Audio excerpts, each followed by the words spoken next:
Well, good morning, everyone. I think we'll just get things started. We don't know how the weather is going to be in the next couple minutes, but just wanted to say how incredibly delighted I am to be here and joining Mayor McNamara and everyone here at beautiful Tecumseh Town Hall. I know that many of us have missed the opportunity to be able to do these in person. It just feels so much nicer, and so I wanted to say how wonderful it is, Mayor, to be able to join you and everyone here for this terrific announcement.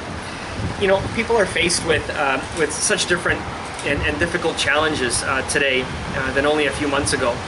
The pandemic has brought losses, has brought human suffering, has brought really a lot of economic costs and challenges, and we've learned some vital, if not painful, lessons.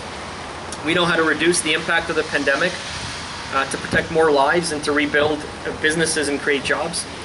We're aware of the need to improve safety for older persons who are living in long-term care facilities. And we know the importance of school for children, and we know that parents are struggling with what is the best thing for their child this fall.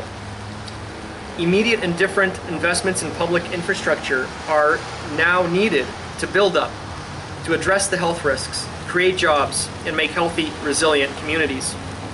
Earlier this year, the Honourable Catherine McKenna, Canada's Minister of Infrastructure and Communities, announced the launch of the Canada's Healthy Communities Initiative. This new initiative will invest $31 million in federal funds to help support community-driven solutions that will improve residents' quality of life. From creating safe and vibrant public spaces and digital solutions, to improving mobility solutions and options.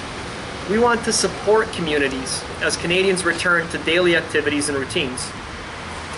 With this new initiative, communities are expanding community gardens to provide healthy, affordable food, or installing free Wi-Fi hotspots in public spaces so more people can get online, or even widening sidewalks to allow for physical distancing.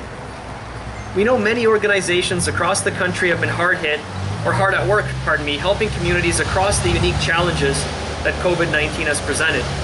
And a lot of great work is already being done, and we want to leverage it. And that's why we will be calling on interested non-governmental, not-for-profit organizations to apply for funding under this initiative so they can work with communities to identify and fund solutions that can be put into place quickly to improve the lives of residents. The health and well-being of Canadians has been and will continue to be the top priority of our government. But this pandemic has affected more than our personal health, it has also affected our economy. Now more than ever, we need to invest in our communities, harness the innovations that are emerging, get projects started, get people working, while building a more resilient country. Every dollar we invest should be making triple duty, creating jobs and economic stability, making communities more resilient, especially given the changing climate, and making communities equitable so that everyone has a fair shot to succeed. Our government will continue to work with provinces, territories, municipalities, Indigenous communities, and other partners to boost our country's resilience and build back stronger for a lasting and prosperous recovery. And that's why it brings me great pleasure to announce that the town of Tecumseh will receive $27,000 from the Healthy Communities Initiative to establish a one-year pilot project for on-demand transit service in the town of Tecumseh. And to provide you with a little bit more insight about this exciting new project, I'm going to call Mayor Gary McNamara to the podium. Gary, congratulations.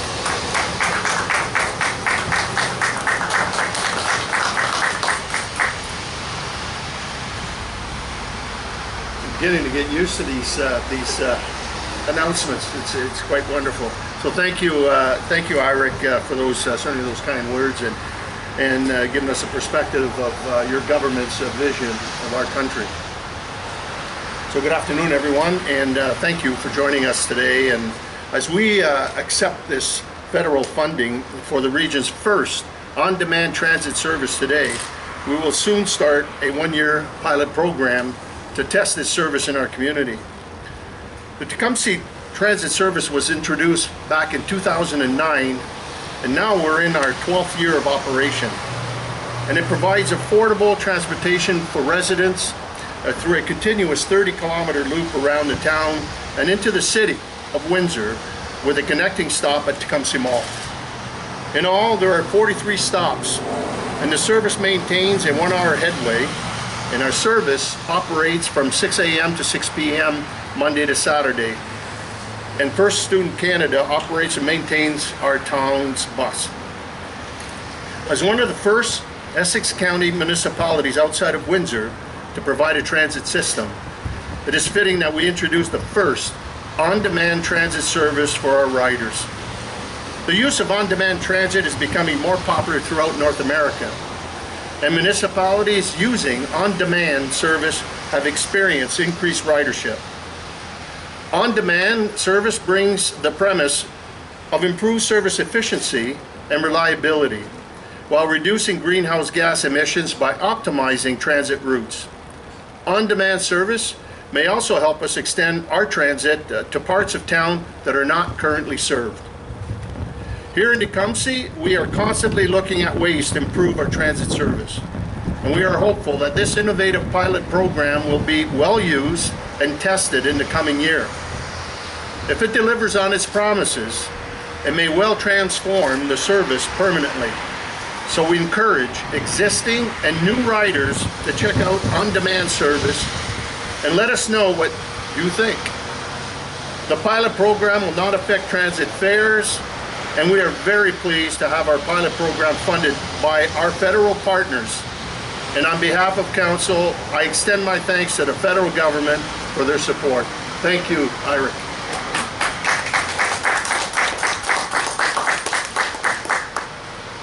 Can't be said enough. I can't thank my good friend Iric for continuing to champion our projects with the Government of Canada, and federal investment do matter to our citizens. So once again, thank you, Iric.